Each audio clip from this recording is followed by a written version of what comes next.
नमस्कार,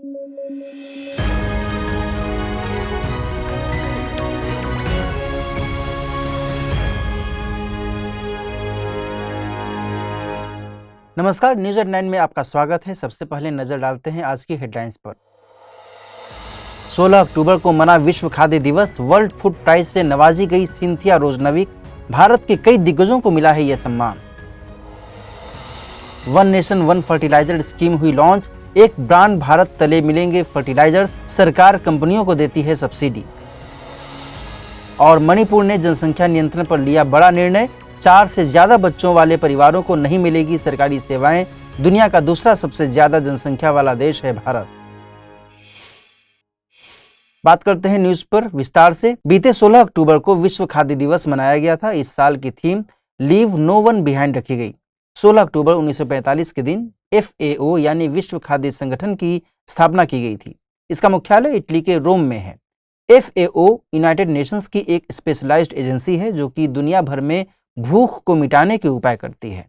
FAO के द्वारा वैश्विक स्तर पर एक पहल GIAHS यानी कि globally important agriculture heritage system शुरू की गई थी। GIAHS के जरिए दुनिया भर की परंपरागत कृषि प्रणालियों को संरक्षित किया जाता है। इस मौके पर विश्व खाद्य पुरस्कार से USA की सिंथिया रोजनविक को सम्मानित किया गया। उन्हें यह पुरस्कार जलवायु परिवर्तन के खाद्य उत्पादन पर पड़ने वाले प्रभाव पर किए गए शोध के लिए दिया गया है। गौरतलब है कि इस पुरस्कार की घोषणा मई 2022 में की गई थी। भारत से यह पुरस्कार MS स्वामीनाथन, वर्गीज कुरियन, गुरदेव सिंह खुश और रतन लाल को दिया जा चुका है। MS स्वामीनाथन भारत के महान कृषि वैज्ञानिक हैं। उन्हें देश की हरित क्रांति के जनक के तौर पर जाना जाता है। वहीं वर्गीज कुरियन एक इंजीनियर और एंटरप्रेन्योर थे। उन्हें देश की श्वेत क्रांति के जनक के तौर पर जाना जाता है। गुरदेव सिंह खुश कृषि वैज्ञानिक हैं। उन्हें वैश्विक स्तर पर चावल की सप्लाई बढ़ाने के लिए जाना जाता है जब दुनिया की जनसंख्या बहुत तेजी से बढ़ रही थी। उन्हें चावल की हरित क्रांति के जनक के तौर पर भी जाना जाता है। वहीं भारतीय मूल के मृदा विज्ञानी रतन लाल को साल 2020 के विश्व खाद्य पुरस्कार से सम्मानित किया गया था। इस प्रश्न की अहमियत समझने के लिए साल 2016 में UPSC की प्रारंभिक परीक्षा में पूछे गए सवाल पर गौर करते हैं।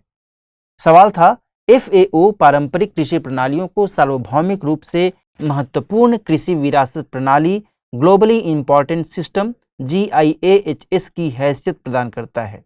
इस पहल का संपूर्ण लक्ष्य क्या है? अभी निर्धारित GIAHS के स्थानीय समुदायों को आधुनिक प्रौद्योगिकी, आधुनिक कृषि प्रणाली का प्रशिक्षण एवं वित्तीय सहायता प्रदान करना जिससे उनकी कृषि उत्पादकता अत्यधिक बढ़ जाए। पारितंत्र अनुकूली परंपरागत कृषि पद्धतियां और उनसे संबंधित परिदृश्य यानी लैंडस्केप, कृषि जैव विविधता और स्थानीय समुदायों के ज्ञान तंत्र का अभिनिर्धारण एवं संरक्षण करना। इस प्रकार अभिनिर्धारित GIAHS के सभी भिन्न भिन्न कृषि उत्पादों को भौगोलिक सूचक यानी जियोग्राफिकल इंडिकेशन की हैसियत प्रदान करना। नीचे दिए गए कूट का प्रयोग कर सही उत्तर चुनिए।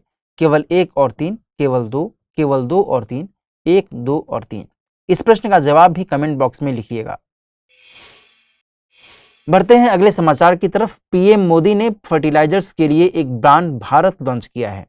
केंद्र सरकार ने वन नेशन वन फर्टिलाइजर के मकसद से एक योजना प्रधानमंत्री भारतीय जन उर्वरक परियोजना लॉन्च की है। योजना के तहत कंपनियों को सब्सिडाइज्ड उर्वरकों को ब्रांड भारत के तहत बेचना जरूरी बनाया गया है। इन उर्वरकों में DAP यानी कि डाई अमोनियम फॉस्फेट, MOP यानी म्यूरेट ऑफ पोटाश और NPK शामिल हैं। उर्वरकों के लिए सिंगल ब्रांड भारत को PM किसान सम्मान सम्मेलन के दौरान लॉन्च किया गया। इस मौके पर 600 PMKSK यानी PM किसान समृद्धि केंद्रों का भी उद्घाटन किया गया। PMKSK किसानों के लिए वन स्टॉप शॉप के तौर पर काम करेंगे। यहाँ से किसान कृषि क्षेत्र से संबंधित तमाम तरह की सुविधाओं का लाभ उठा सकेंगे। साथ ही कृषि से संबंधित इनपुट्स की खरीद और सरकारी योजनाओं की जानकारी ले सकेंगे। इस दौरान PM ने एक मैगजीन इंडियन एज को भी लॉन्च किया। इसमें घरेलू और अंतर्राष्ट्रीय उर्वरक परिवेश की जानकारी हासिल हो सकेगी। आपको बता दें कि सरकार उर्वरक सब्सिडी का भुगतान उर्वरक कंपनियों को करती है। इस सब्सिडी का अंतिम लाभार्थी किसान ही होता है। दरअसल किसान अपनी ज़रूरत के मुताबिक उर्वरकों को MRP यानी अधिकतम खुदरा मूल्य पर खरीदता है, लेकिन सरकार इनका एमआरपी तय करती है और कंपनियों को एमआरपी से कहीं अधिक कीमत चुकानी पड़ती है, तो सरकार इन दोनों के बीच के अंतर का भुगतान कंपनियों को कर देती है। नॉन यूरिया फर्टिलाइजर्स की एमआरपी कंपनियों द्वारा तय की जाती है। इसमें सरकार उचित मूल्य निर्धारण के लिए एक स्तर तक ही दखल करती है। मणिपुर कैबिनेट ने मणिपुर स्टेट पॉपुलेशन कमीशन के गठन को मंजूरी दी है। इसके जरिए जनसंख्या नीति से संबंधित एक फैसला लाया जाएगा, जिसके मुताबिक 4 बच्चों से अधिक वाले परिवारों को सरकारी योजना का लाभ नहीं मिलेगा। इनमें सरकारी नौकरियां भी शामिल हैं। गौरतलब है कि जनसंख्या नियंत्रण को लेकर राष्ट्रीय और राज्य सरकारों द्वारा तमाम प्रयास किए जा रहे हैं, लेकिन इन प्रयासों पर विशेषज्ञों ने पॉजिटिव और निगेटिव दोनों तरह के प्रभाव बताए हैं। जनसंख्या को नियंत्रित करने वाले पक्ष की बात करें तो जनसंख्या को नियंत्रित करने से भोजन, रहने और कपड़े जैसी जरूरतों पर पड़ने वाले दबाव में कमी आ सकेगी। साथ ही बढ़ती बेरोजगारी की समस्या से भी निजात मिल सकेगी। इसके अलावा पर्यावरण पर पड़ने वाले नकारात्मक प्रभाव को भी एक स्तर तक कम किया जा सकता है।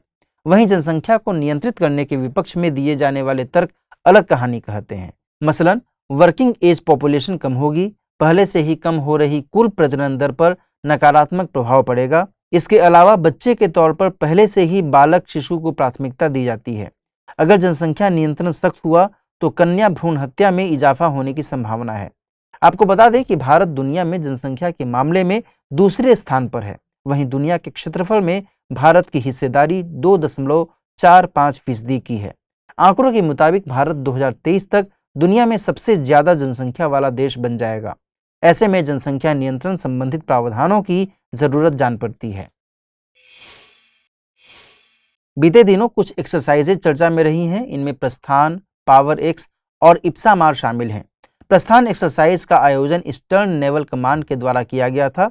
यह तटीय सुरक्षा के लिहाज से एक अहम एक्सरसाइज है। वहीं पावर एक्स का आयोजन CERTIN यानी Indian computer emergency response team के द्वारा पावर CSIRTs यानी computer security incident response teams in power sector के सहयोग से किया गया।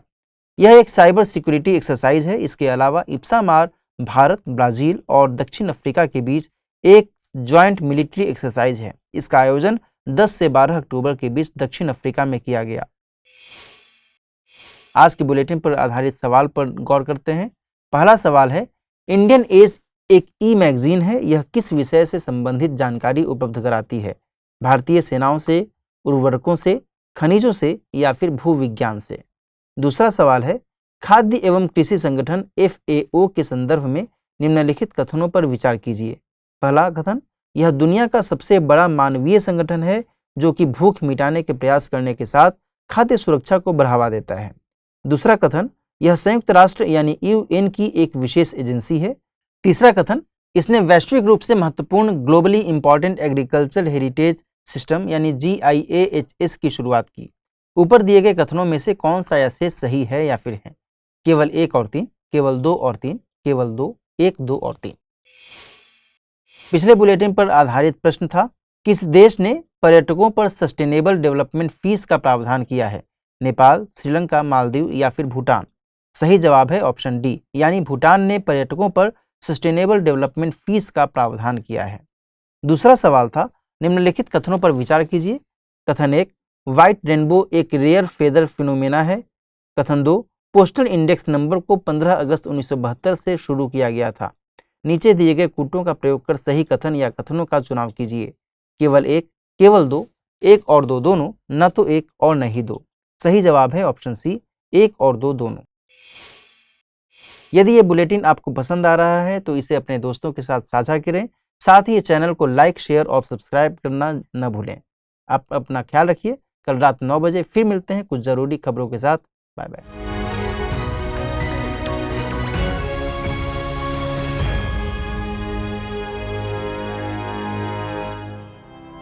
स्टडी IQ IAS, अब तैयारी हुई अफोर्डेबल।